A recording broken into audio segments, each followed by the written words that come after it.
Big pass Tamil நேயர்கள் அனைவருக்கும் வணக்கம். நம்ம பிக் பாஸ் சீசன் 9ல் இப்போ ஃபேமிலி டாஸ்க் வரப்போகுதுங்க. அதாவது கண்டஸ்டண்ட்டோட ஃபேமிலி மெம்பர்ஸ்லாம் உள்ளே வர போகிறாங்க. வந்து அவங்களுக்கு இன்ப அதிர்ச்சி கொடுக்க போகிறாங்க. இவங்க எந்த லட்சணத்தில் பெர்ஃபார்மன்ஸ் பண்ணியிருக்காங்க அப்படின்றத எல்லாருமே பார்த்துருப்பாங்கல்ல. அதனோட வெளிப்பாடு எப்படி இருக்கும் அப்படின்றது தெரிய போகுது. நம்ம எல்லாரும் ரொம்ப ஆர்வமாக எதிர்பார்த்துட்டு இருந்த லவ் பேர்ட்ஸ், காதல் பறவைகள் பார்வதி, கமருதீன் 2 பேரும் பிரிஞ்சிட்டாங்க. அதுக்கு காரணம் யார்? கமருதீன் உஷாராயிட்டான். ஏதோ ஒரு சுச்சுவேஷனால், ஒரே வீட்டில் இருக்கிற ஒரு காரணத்தினால, வலுக்கட்டாயமாக ஏதோ ஒரு ஃபோர்ஸ்னால் கமருதீன் பார்வதி மேலே காதல் வலையில் விழுந்தார் அப்படின்றது எல்லாருக்குமே தெரியும். நீ இல்லாமல் நான் இல்லை, நான் இல்லாமல் நீ இல்லைன்னு இவருக்கு பிரச்சனை வந்து அவங்க வர்றதும், அவங்களுக்கு பிரச்சனை வந்து இவர் போகிறதுன்னு இருந்தாங்க.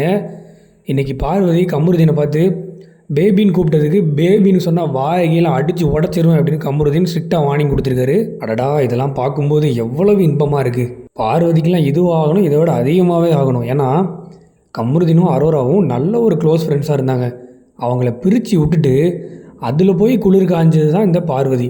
அவளுக்கு இப்படி ஒரு நிலைமை நடக்கும்போது ரொம்ப சந்தோஷமாக இருக்குது. சரி, என்ன பிரச்சனை நடந்துச்சு அப்படின்னா, இதுக்கு முன்னாடி வாட்டர்மெலன் ஸ்டார் திவாகர் இருக்கும்போது பார்வதி வந்து கமருதீனை பற்றி சொல்லியிருப்பாங்க. அவன் என்னை அங்கங்கே டச் பண்ணுறான், பேட் டச் பண்ணுறான், அது எனக்கு வந்து பிடிக்கல அப்படின்னு சொல்லியிருப்பாங்க. இதை வைல்ட் கார்ட்லேருந்து கண்டஸ்டன்ட் வருவாங்கள்ல, அவங்க வந்து கமருதீன் கிட்டே எக்ஸ்போஸ் பண்ணிட்டாங்க. ஸோ அது இருந்தாலும் பார்வதி இப்படினால தான் கமருதீன் இவ்வளோ நாள் சுற்றிக்கிட்டு இருந்தான். ஆனால் இப்போ திடீர்னு கமருதீனுக்கு ஒரு ஞான உதயம் வந்து, நீ ஏன் என்னை பார்த்து அப்படி சொன்ன, நான் என்ன அப்படியே உன்ட்ட பழகிட்டு இருந்தேன், பார்வதி உனக்கு ஒரு விஷயம் நடக்கணும்னா நீ என்னை எந்த எல்லைக்குனாலும் கொண்டு போக அப்படின்றது எனக்கு தெரியும், என்னை நீ தூக்கில் போடுறதுக்கு கூட தயங்க மாட்டேன் அப்படின்றது எனக்கு தெரியும், எதை வச்சு நான் உன்னை பேட் டச் பண்ணேன் அப்படின்னு சொல்லி வாட்டர்மெலன் ஸ்டார்கிட்டே சொன்னேன், எனக்கு அதுக்கான அவசியமே கிடையாது, நீ என்ன பெரிய ஐஸ்வர்யா ராயா அப்படின்லாம் கேட்டிருக்காரு. ஆகா, இதெல்லாம் பார்க்கும்போது ரொம்ப சந்தோஷமாக இருக்குது. பார்வதி எவ்வளோ தான் ட்ரை பண்ணாலும் கமருதீன் வந்து அக்செப்ட் பண்ணிக்கிற மாதிரி தெரியல. பக்கத்தில் அமித் இருக்கார். அமித்துக்கு வந்து நல்லா சிரிப்பு வருது இந்த விஷயங்கள்லாம் பார்க்கும்போது. ஆனால் அமித் வந்து அதை கண்ட்ரோல் பண்ணிகிட்டு இருக்காரு. அமித்துக்கு வந்து புரிஞ்சிருச்சு. அமித்துக்கு மட்டும் இல்லை, ஹவுஸ்மேட்ஸ் எல்லாத்துக்கும் புரிஞ்சிருச்சு. ஏன்னா பார்வதி முதல்ல கலையரசன் கூட இருந்தால், அதுக்கப்புறம் வாட்டர்மெலன் ஸ்டார் கூட இருந்தாங்க, அதுக்கப்புறம் கமருதீன். இந்த மாதிரி யாராவது ஒருத்தரை டிபெண்ட் பண்ணியே இருந்துக்கிட்டு இருக்காங்க. இடையில சாண்ட்ராவுக்கு கொஞ்சம் கூடவே இருந்து நல்லது பண்ணுற மாதிரி பேசி கொளுத்தி போடுற வேலையெல்லாம் பார்த்துட்டு இருந்தாங்க. அதுக்கப்புறம் லாங் டேர்மாக கமருதீன் கூட தான் ரிலேஷன்ஷிப்பில் இருந்தாங்க. இந்த சண்டே எபிசோடில் எல்லாருக்கிட்டையும் ஒரு கேள்வி கேட்டாங்க.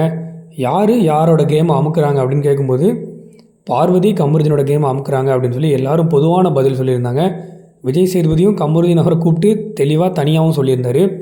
இதெல்லாம் கேட்டு உஷாரான கமருதீன், அவங்களோட அக்கா வேறு வராங்க ஃபேமிலி ரவுண்டில், இதுக்கப்புறம் விட்டால் நம்ம டப்பா டான்ஸ் ஆடிடும், அதனால் எப்படியாவது கலட்டி விடணும் அப்படின்னு யோசித்து என்ன பண்ணலாம் அப்படின்னு சொல்லி ஒரு பாயிண்ட் தேடிட்டு இருந்திருக்காரு.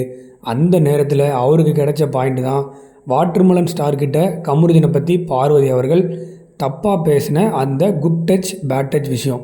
அந்த டைமில் பார்வதி என்ன சொல்லியிருப்பாங்கன்னா, எனக்கு என்னோடய லிமிட் தெரியும் அப்படின்ற மாதிரி சொல்லியிருப்பாங்க. கமருதீன் தான் என் கூட அப்படி பழகிறான், நானும் அப்படி பழகலை, எனக்கு என்னோடய லிமிட் தெரியும், அவன் தான் என்னை டச் பண்ணுறான் அப்படின்ற மாதிரி கமருதீனை ஒரு பொம்பளை பொறுக்கின்ற மாதிரி ஒரு ஃபேம் பண்ணியிருப்பாங்க பார்வதி.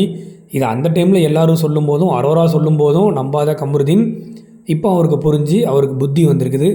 ஓகே, இது நல்ல முறையில் போய் அந்த கேம் முடிகிற வரைக்கும் தெளிவாக அவரோட கேமை விளையாண்டார் அப்படின்னா அவருக்கு நல்லது. சரி, அடுத்து நம்ம ஃப்ரீஸ் டாஸ்க் வருவோம். அதாவது ஃபேமிலி மெம்பர்ஸ் உள்ளே வர போகிறாங்கல்ல, அந்த விஷயம். இதுக்கு முன்னாடி சீசன்லாம் எப்படி இருக்குன்னா, ஹவுஸ்மேட்ஸ் வந்து அவங்களோட ரெகுலரான ஒரு வேலையை பண்ணிகிட்டு இருப்பாங்க.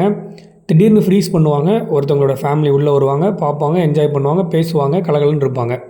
இப்போ என்ன பண்ணுறாங்கன்னா, எல்லாரையும் வரிசையாக நிற்க சொல்கிறாங்க. கார்டன் ஏரியாவில் யாரோட ஃபேமிலி மெம்பர்ஸ் வந்திருக்காங்க அப்படின்றத ஒரு 1 மினிட் ஷட்டரை ஓப்பன் பண்ணி காமிச்சிடுறாங்க. அந்த யாரோட ஃபேமிலி மெம்பர் வந்திருக்காங்களோ அந்த கண்டஸ்டண்ட்டுக்கு ஒரு டாஸ்க் கொடுக்குறாங்க. அந்த டாஸ்க்கை அவங்க எவ்வளோ சீக்கிரத்தில் கண்டஸ்டன்ட் செஞ்சு முடிச்சுட்டு வெளியே வராங்களோ அந்த அளவுக்கு அவங்க ஃபேமிலி கூட டைம் ஸ்பெண்ட் பண்ணலாம். அந்த வகையில் இந்த டாஸ்க்கை முதல்ல அட்டன் பண்ண போகிறது வேறு யாரும் இல்லை, நம்ம ஒன் அண்ட் ஒன்லி நடிப்பு அரக்கி சாண்ட்ரா. அவங்க தான். அவங்களோட ஹஸ்பண்ட் அப்புறம் 2 குழந்தைகள் எல்லோரும் வந்திருக்காங்க. அதை பார்த்துட்டு சாண்ட்ராவுக்கு ஒரே கண்ணீர் வெள்ளம். நான் என்ன கேட்குறேன், எமோஷனல் இருக்கும், சரி ஒரு நாள் எமோஷனல் இருக்குது, அவங்க வர்ற அன்றைக்கி எமோஷனல் இருக்குது, அது ஓகே, நல்ல விஷயந்தான். ஆனால் வந்ததுலேருந்து ப்ரெசன்ட் வெளியே போனதுலேருந்து இப்போ வரைக்கும் டெய்லி ஒரு எமோஷனல் போட்டு அவ்வளோ கஷ்டப்பட்டு அவ்வளோ உறவுகளை மிஸ் பண்ணி எதுக்கு சாண்ட்ரா இந்த வீட்டுக்குள்ளே வந்து இப்படி கஷ்டப்பட்டு வைல்ட் கார்டில் உள்ளே வந்து நாங்கள் அப்படி பண்ணிடுவோம் இப்படி பண்ணிடுவோன்னு வாய்க்கிலேயே பேசிட்டு எதுக்கு இவ்வளோ சீன் அப்படின்றது தெரியலை. ஒரு வழியாக சாண்ட்ரா அவங்க ஃபேமிலியை பார்த்துட்டாங்க. பார்த்துட்டு வழக்கம் போல் அவங்களோட நடிப்பு அரக்கி விஷயத்தெல்லாம் பண்ணிவிட்டு அவங்களுக்கு வந்து ஒரு பிக் பாஸ்லேருந்து ஒரு டாஸ்க்கு கொடுக்கப்படுது. அந்த டாஸ்க்கை அவங்க சீக்கிரமாக செஞ்சு முடிச்சிட்டாங்க அப்படின்னா சீக்கிரமாக வெளியே வந்து எவ்வளோ நேரம் இருக்கோ அவ்வளோ நேரத்தை ஃபேமிலி கூட ஸ்பெண்ட் பண்ணலாம். அப்படி இல்லை அந்த டாஸ்க் அவங்க கம்ப்ளீட் பண்ணுறதுக்கு லேட் ஆகுறாங்க அப்படின்னா ஃபேமிலிக்குன்னு ஒரு டைம் ஒதுக்கியிருப்பாங்கள்ல, அந்த டைம் முடிஞ்சிருச்சு அப்படின்னா ஃபேமிலி வந்து ஹவுஸ்மேட்ஸ் கூட மட்டும் பேசிட்டு இருந்துட்டு போயிடுவாங்க. அவங்க சாண்ட்ராவால் அவங்களோட ஃபேமிலியை போய் பார்க்க முடியாது. ஆனால் சாண்ட்ரா அந்த டாஸ்க்கை நல்லபடியாக பண்ணிட்டாங்க. சக்ஸஸ்ஃபுல்லாக பண்ணி முடிச்சுட்டு அவங்களோட ஃபேமிலி மெம்பர்ஸையும் பார்த்துட்டாங்க அப்படின்ற மாதிரி தான் நம்மளுக்கு நியூஸ் கிடச்சிருக்கு. இன்றைக்கி எபிசோடில் என்ன நடக்க போகுது அப்படின்றத வெயிட் பண்ணி பார்க்கலாம். நம்ம நடிப்பு அறைக்கு சாண்ட்ராவை பற்றி நீங்கள் என்ன நினைக்கிறீங்க? அவங்களோட நடிப்பு திறமை எந்த அளவுக்கு இருக்குது அப்படின்றத உங்களோட ஒப்பீனியனை மறக்காமல் கமெண்ட் செக்ஷனில் சொல்லுங்கள். அடுத்து ஒரு இன்ட்ரெஸ்டிங்கான வீடியோவில் நான் உங்களை மீட் பண்ணுறேன்.